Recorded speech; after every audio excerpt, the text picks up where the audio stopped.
kedua yaitu yang berasal dari kota Cibiru. Kita panggil dia Budi Rizky.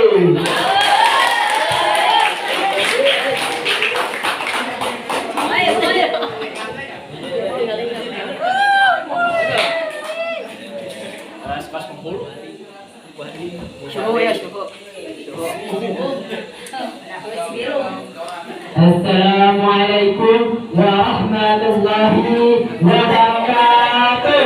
Waalaikumsalam warahmatullahi wabarakatuh. Alhamdulillahil munfarid bil i'dan wal ijad al-munajjah wa sa'idun nafsi wal adhan. Alhamdulillahil munfarid bil i'dan wal ijad al-munajjah an sa'idun nafsi wal adhan. Wassalatu wassalamu ala man fis samai ismu Ahmad wa fil ardi ismu Muhammad amma ba'du. Sallallahu ta'ala bi kitabil karim. A'udzu billahi minasy syaithanir rajim. Bismillahirrahmanirrahim. Subhanalladzi asra bi 'abdihi laylan minal masjidil haram ilal masjidil aqsa alladzi barakna hawlahu linuriyahu min ayatina innahu huwas samiul basir. Shadaqallahul adzim. Yang saya cintai dan saya muliakan para alim ulama, para kiai, para hadirin, tokoh masyarakat, tokoh pemuda, tokoh pemudi, dan juga santri yang Hidayah Muda. Wabil khusus yang terhormat pimpinan pengasuh pondok pesantren Hidayah Muda beserta keluarga, mudah-mudahan beliau selalu diberikan kesehatan oleh Allah Subhanahu wa taala. Amin ya Allah ya rabbal alamin. Saudara-saudara, kalian berada di sini untuk mengenang suatu kejadian yaitu Isra wal Mi'raj. Kalian berada di sini, duduk di sini untuk mengenang suatu kejadian yang mulia, satu kejadian yang agung, satu perjumpaan yang mulia. Tidak ada perjumpaan yang mulia selain perjumpaan Nabi Muhammad SAW dengan Allah Subhanahu wa taala. Ini perjumpaan adalah perjumpaan yang mulia selama-lamanya dalam Isra wal Mi'raj Nabi Muhammad SAW. Saudara-saudara, jika kita berbicara tentang Maulid, maka kita akan diingatkan dengan satu peristiwa yaitu kelahiran Nabi Muhammad SAW. Nah, jika kita berbicara tentang bulan Rajab, maka kita akan diingatkan dengan satu peristiwa yang luar biasa, satu peristiwa yang agung, satu peristiwa yang mulia, yaitu diisrakan dan dimi'rajkannya Nabi Muhammad SAW dari Masjidil Haram ke Masjidil Aqsa, dari Masjidil Aqsa ke Sidratul Muntaha. Secara hukum adat, diisra dan dimi'rajkannya Nabi Muhammad SAW dari Masjidil Haram ke Masjidil Aqsa itu adalah hal yang mustahil. Bagaimana mungkin perjalanan yang harusnya ditempuh berbulan-bulan, tapi Nabi Muhammad SAW menempuh perjalanan Isra dan Mi'raj hanya cukup dalam satu malam. Hadirin rahimakumullah. Nah, kan gak masuk akal. Bagaimana cara menghilangkan keraguan dalam hati kita? Nah, bagaimana cara menghilangkan keraguan dalam diri kita?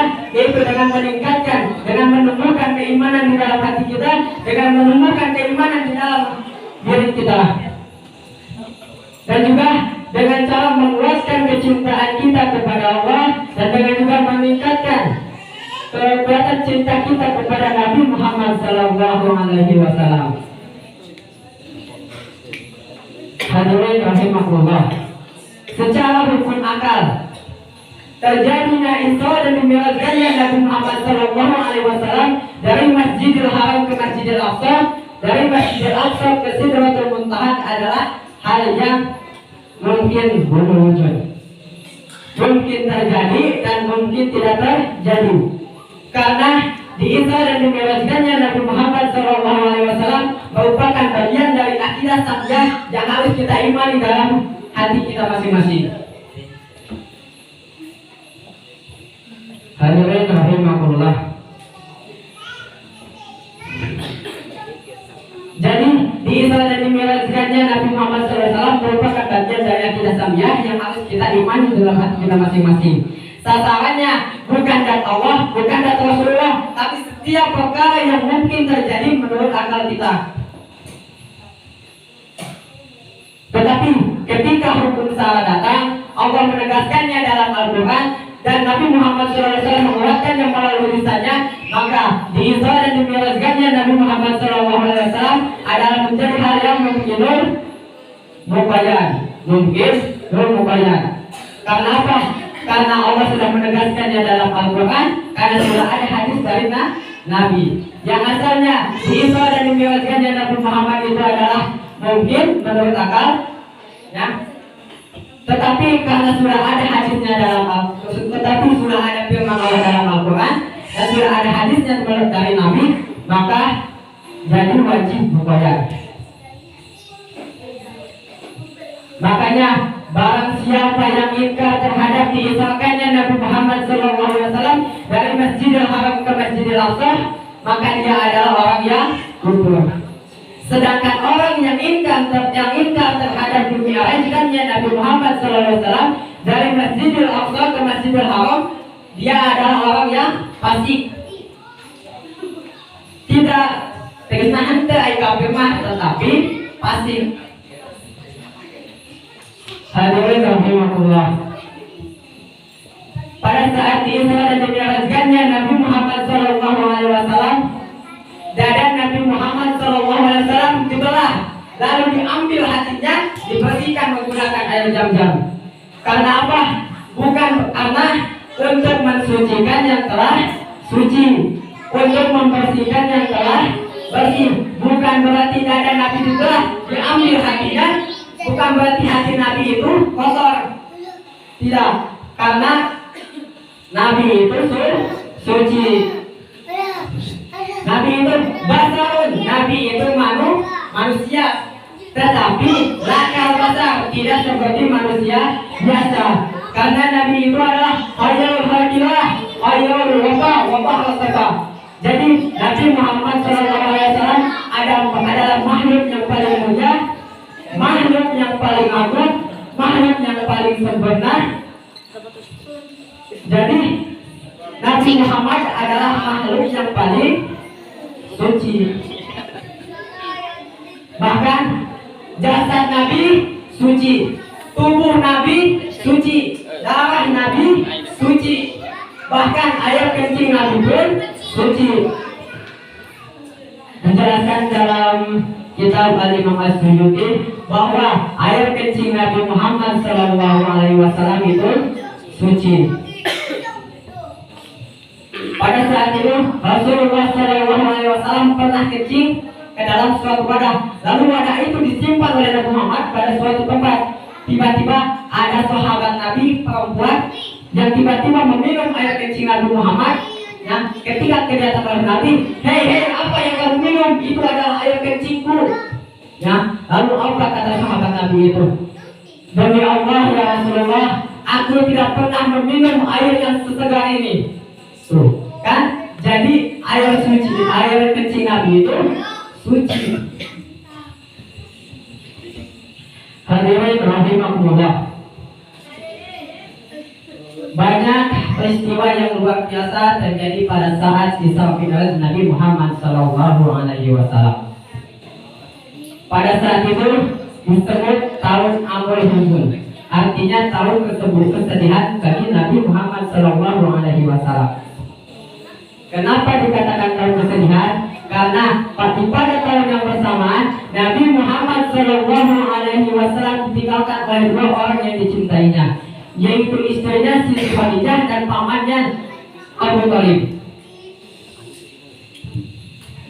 Siti Khadijah adalah orang yang rela mengorbankan seluruh hartanya demi kemajuan Islam. Siti Khadijah adalah orang yang rela mengorbankan hartanya demi dakwah Rasul. Bahkan bagi perang yang dipakai oleh Nabi dan sahabatnya yang terjadi pada saat perang Uhud, perang Badar, bahkan senjata-senjata Nabi yang digunakan pada saat itu adalah hasil dari uang yang Siti Khadijah. Paman Nabi Muhammad yaitu Abu Thalib adalah orang yang selalu membela Nabi, adalah orang yang selalu mendukung Nabi, adalah orang yang selalu terdepan bila Nabi kesusahan. Pada saat Siti Khadijah wafat, Nabi Muhammad SAW merasakan kesedihan. Nabi Muhammad SAW merasa sangat sedih. Nabi Muhammad SAW merasakan kegalauan.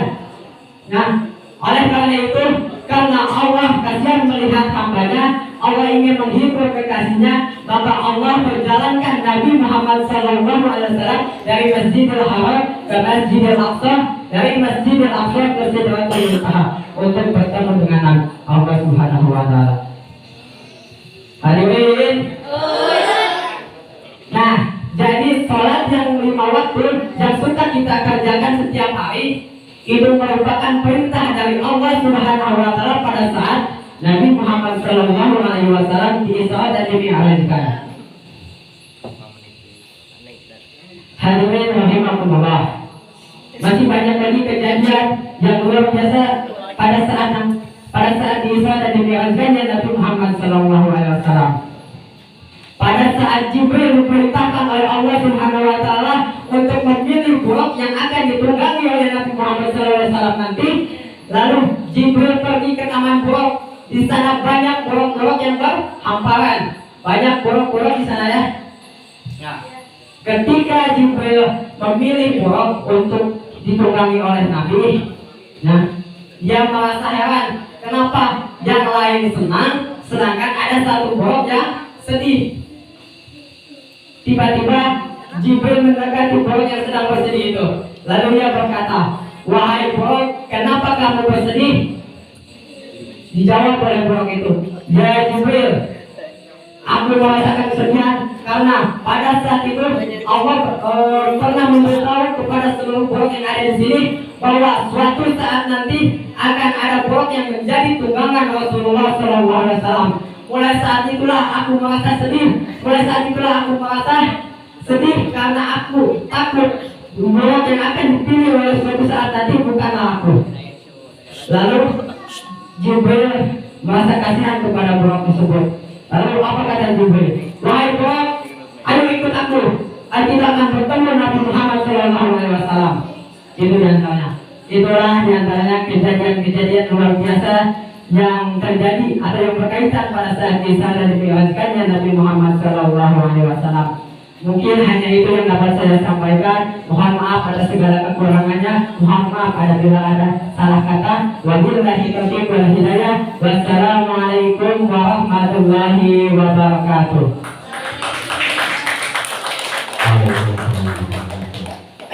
Dodi Rizki